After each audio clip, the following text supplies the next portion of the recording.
Our next guest has hosted a terrific power showcase. In fact, it's called the Power Showcase. Going on, 15? This is year 16. Yeah, of the this Power is an Showcase. annual visit for us. What's this, year 5 for us? At least. We're pleased to have Brian Domenico on with us once again, talking about the Power Showcase. Brian, good morning. Harold, Matt, as always, it's really nice to see you, and I appreciate you having me on. Well, we appreciate you coming on with us to kind of introduce our viewership to some of the kids that you've discovered and showcased in your Power Showcase. I mean, boy, the list is unbelievable. We watch the video of this thing all the time. Among the players that you had, and I guess you could talk on all of them, who's made your eyes pop the most at the Power Showcase? Well, as far as this year, I mean, it is tough because this was a year where there wasn't like that big human interest story of like the 525-foot home run or something along those lines. But there is a player by the name of Hogan Nelson who has attended 5 Power Showcase events, and he's actually a 3-time Power Showcase champion and won it as a 13-year-old and a 14-year-old. And then last year had to make a really big decision. He's one of the top quarterbacks in the state of Texas, and decided last year, after having a really good showing at area code, to kind of shift gears and focus strictly on baseball. And he came back as an underclassman and won in dramatic fashion. And he is one of those individuals that has the it factor. When the pressure mounts the most and his back's against the wall, somehow, some way, he comes and he ends up pulling through and winning. And that's one of those unique DNA things that I think scouts and college coaches look for. Hey, Brian, I think we're in a unique time, too, where guys have perfected the home run. And do you see that early on, the art form of guys really knowing to master their swing for homers at an earlier age than before? Yeah, I mean, I'm glad you brought that up. The old adage back in the day would be that home run derbies would ruin a player's swing. And I'd be like, that's not really true, because there's so many different swings that are applied in an at-bat, whether it's an 0-2 count, or you have to hit and run, or move a guy over, or have to purposely hit a fly ball to the outfield for a guy who got a tag from whatever base. So I think that when you also put in the very beginning, when they're 12 years old and at Cooperstown, Cooperstown has those 200-foot fences, so the kids are enjoying that. Then they go to the Hall of Fame, and the nostalgia of looking at Babe Ruth's bat and a lot of the old uniforms. Now, they're too young to really appreciate all that, but it kind of starts there. And then they come to the Power Showcase, and knowing that they're coming to the Power Showcase and ending up at the other end of the rainbow in a major league stadium to kind of be a big leaguer and whet their palate for greatness and have that prosperous energy wash over them. Now it trickles back to, okay, how are we going to prepare for this? And with how all the great metrics today with blast motion and hit tracks and how and Rapsodo and how their videos can be broken down, and how all of the hitting coaches are vast in so many different philosophies that they break down the kids' swings, and they really start to learn how to do that. Now, you can attest to this, Harold, that when you hit a ball and you square one up, it's smooth. It's one of the most beautiful moments in all of baseball, and obviously you have to elevate to celebrate. Elevate to celebrate. I love it. That's a good Gary line. Templeton couldn't have said it better himself. That's a good line. Hey, so how do I get invited if I'm a kid, and how's that process work to get there? If Matt wants to be a 13-year-old again, how's he get into this deal? Yeah, and that's a great question. And there's a lot of different ways that you can get in. Some parents will reach out to me. Obviously, I need to take a look at some video. Then I want to take a look and see what travelable organization they play for, the level of competition. And listen, I don't always bring in the absolute very, very, very best guys. There are some big lumbering young players that they just need to set some goals. And it's only a matter of time before the kinetics and everything starts to come together, and they find themselves and they take off. So again, parents can reach out through the website. And again, there's a lot of different ways, Harold. Hey, so give us some names of some players, either prospects in minor league ball or big leaguers who've come through the Power Showcase. Well, I think the most noticeable one was Bryce Harper, obviously. And then you had, Tristan Costas, who's now the starting first baseman for the Boston Red Sox. And when he did the Power Showcase, he hit 5 500-foot home runs, which was really incredible. And then it was Blaze Jordan that you and I had talked about many times. And then he won the junior Major League Home Run Derby. There was a young man by the name of David Denson that hit a 515-foot home run off the Jumbotron. That was back in 2012. Daniel Vogelback. I mean, there's countless guys in the big leagues. Tell us about this DiMaggio Lonero. Oh, DiMaggio Lonero, leaving nothing to the imagination. A very, very cool story. So his grandfather was an Italian immigrant. And so when he got to New York, just fell in love with baseball and obviously the New York Yankees. And when he had his son, which is DiMaggio's father, his name was Bill. When Bill grew up, he obviously was a diehard Yankee fan. So he decided to name his son DiMaggio. And his father was like, well, listen, that's kind of a tough name to live up to. And what's ironic is that DiMaggio actually told his father, and he knew about the event because two of his buddies at the event a couple of years ago, a player named Drew Rapepi, who actually was a two-time Power Showcase world champion. He told his father, he's like, I'm gonna go down and I'm gonna win it.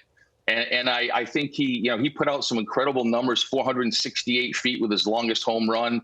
And he has tremendous raw power. And like I said earlier, just scratching the surface and his potential. And I think he did Joe DiMaggio pretty proud, for sure. Yeah, I would say these kids are breaking my back looking at these videos. Italians, baby. Like Italians. I understand they also named the family dog Yogi. Is that right? Man, that's right. Living a Yankee dream there. Yeah. I want to ask you about, because there's a couple of 12U and 13U kids that popped as well. And I don't know, for me, the younger they get with the power, I mean, it makes you marvel at the command and the bat to ball skills when the kid's 12 years old. Great point. I think that some kids gravitate towards enhancing their baseball DNA and looking for that next big stage to have to compete upon, like IJ Garza you just saw. That's Tyler Cerruti. That's Sebastian Korthase, who actually won Week 9's Home Run Derby in Cooperstown. Austin Brown, who is a 14-year-old, Harold and Matt, that hit a 479-foot home run. Wow. Here it is right here. He hits it, and it goes off the back of the loanDepot side. Check this out. Looks like Corey Hart. Beautiful, easy swing. Yep. Beautiful, easy swing. Oh, man, it's unbelievable. That is amazing. Now, one more guy, if I can here, is a 6'8" power hitter from Tennessee named Braden Turnage, and I did a little research. I think he's 16 or 17 years old. 6'8". And I did a little digging, and I wanted to find out, okay, who in today's game, position player wise, are the top guys as far as height. You had O'Neal Cruz, the shortstop with the Pirates, and then you have Aaron Judge, who plays outfield. But I wanted to dig a little deeper and find out who was the tallest major leaguer to ever play first base.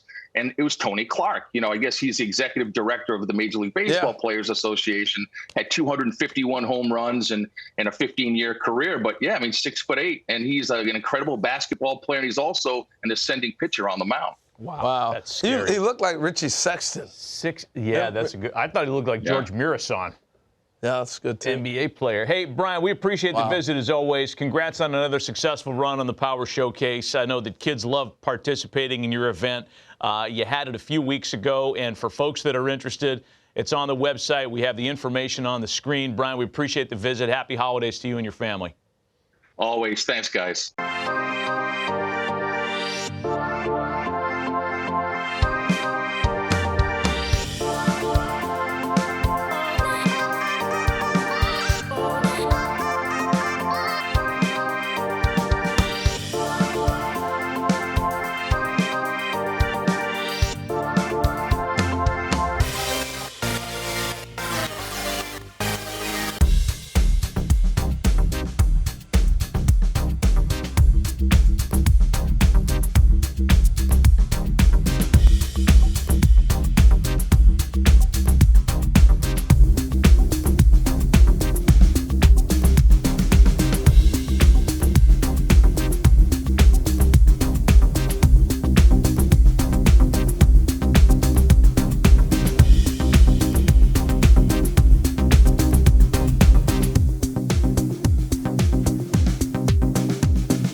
name's Nick Presto, scout with the Kansas City Royals. It's a great opportunity. Appreciate you guys being here, hitting on a big league field. We're going to run you through a scout day. You know, as scouts, we're looking for a bunch of things to see if you're going to be a professional player. I mean, obviously, we're looking for hitting. We're looking for power. We're looking for running, arm strength, and fielding. Those are the 5 tools that we're looking for. All this stuff's important if you want to play this game.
And representing Wisconsin, a third baseman and pitcher out of the Prairie School, Sebastian Korthase.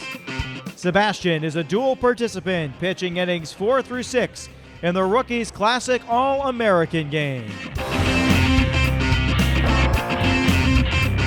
Oh, say does that star-spangled banner yet wave o'er the land of the free and the home of the brave. Woo!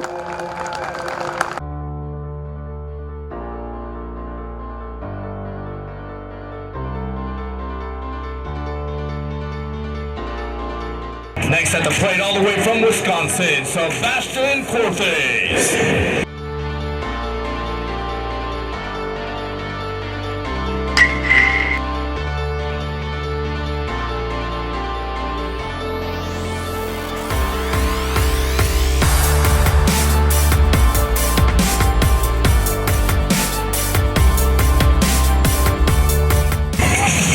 First swing from Korthase goes deep. That's a no-doubter, one on the board.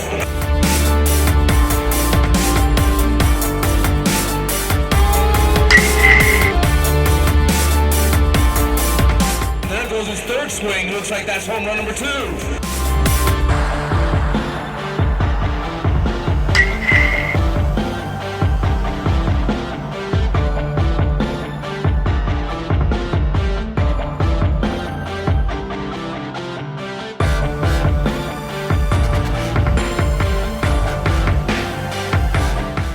There's power behind that one over everyone's head into the alley. 395 for that one.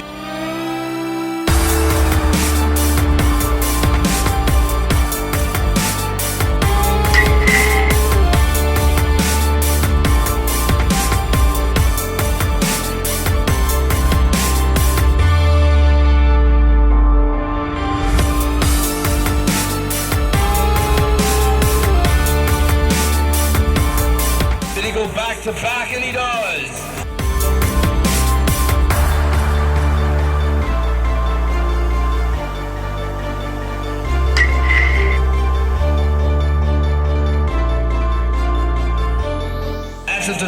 center field.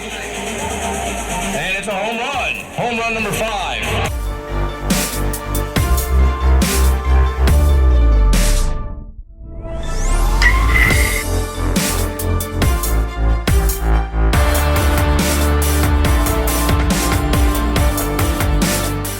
And that's another one.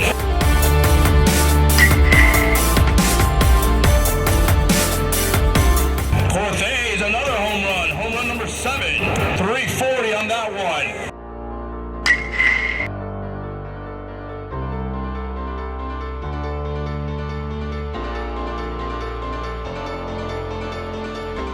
And that's a line drive with power. Gone. Back to back goes Korthase. 323 on that previous one.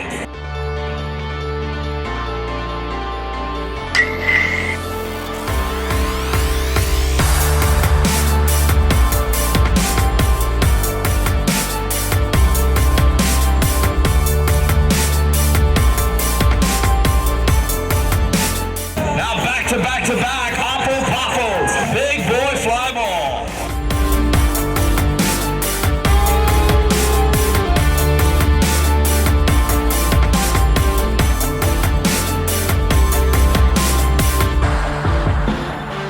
And that one won't be enough. Lands shy, but not before Korthase smacks 9 home runs. He went 3 consecutive. His longest was 395.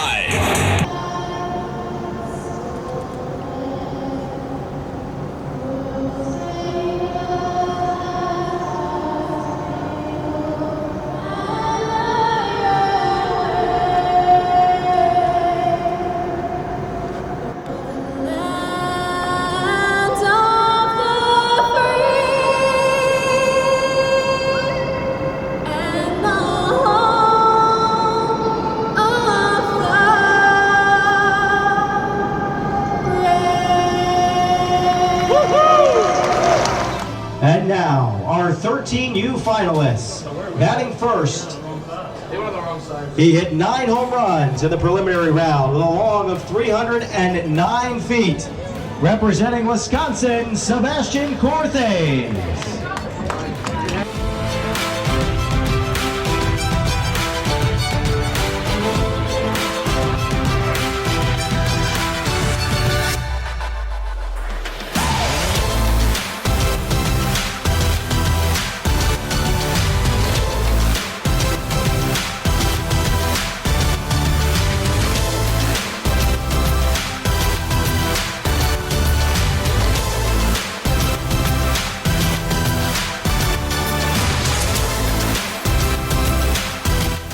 This one is hit well to deep left field. This one is gone. Home run number 1, 317 feet.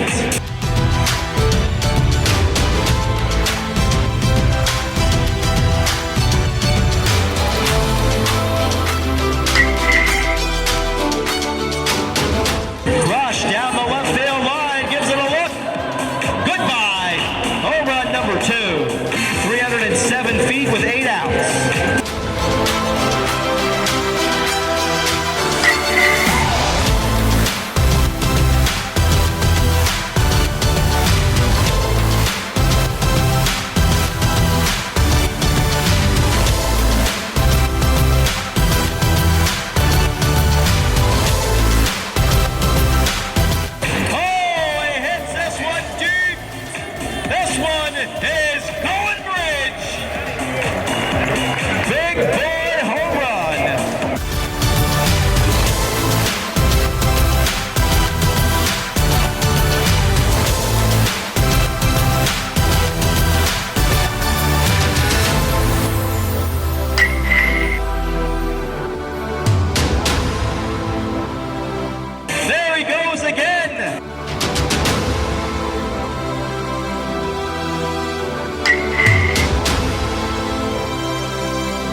That one's gone.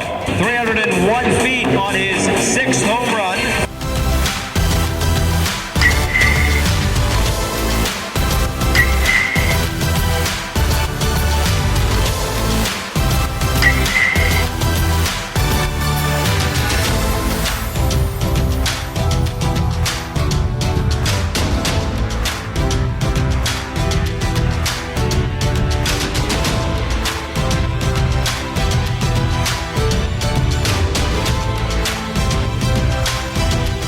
That one is into the lounge section out there. Home run number 9.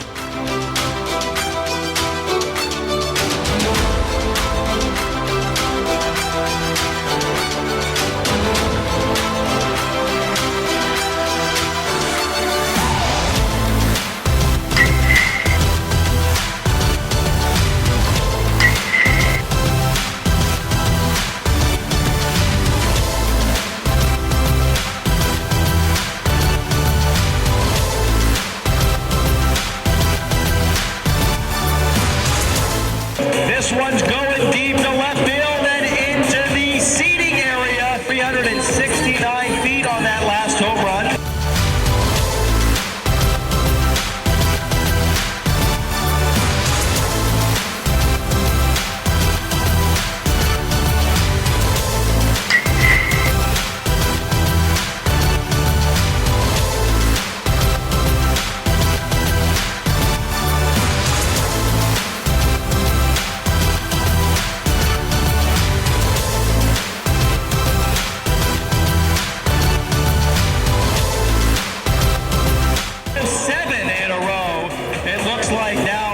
Korthase, as that one travels 356 feet.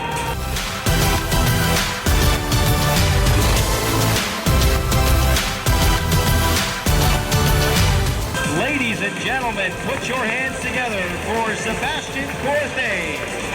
Finishes with 12 home runs, including 7 consecutive. His longest traveled 418 feet.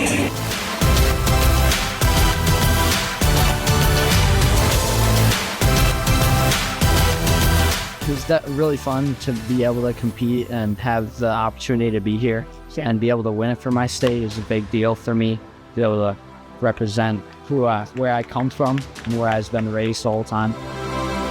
It was really fun. I got to meet a lot of nice kids, and it was just a great experience to be able to be here and pitch and hit with this home run derby and be able to win.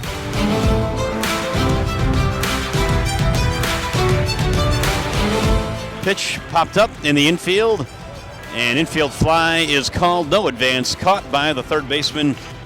His first inning was a little rocky, but his second inning he has settled down nicely. Gets the swing and a miss, strike 3. That does it for the American League. Good pitch.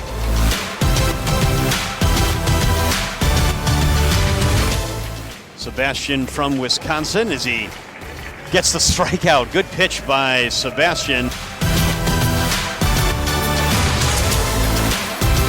Swing and a miss. Good job by Sebastian to get the strikeout.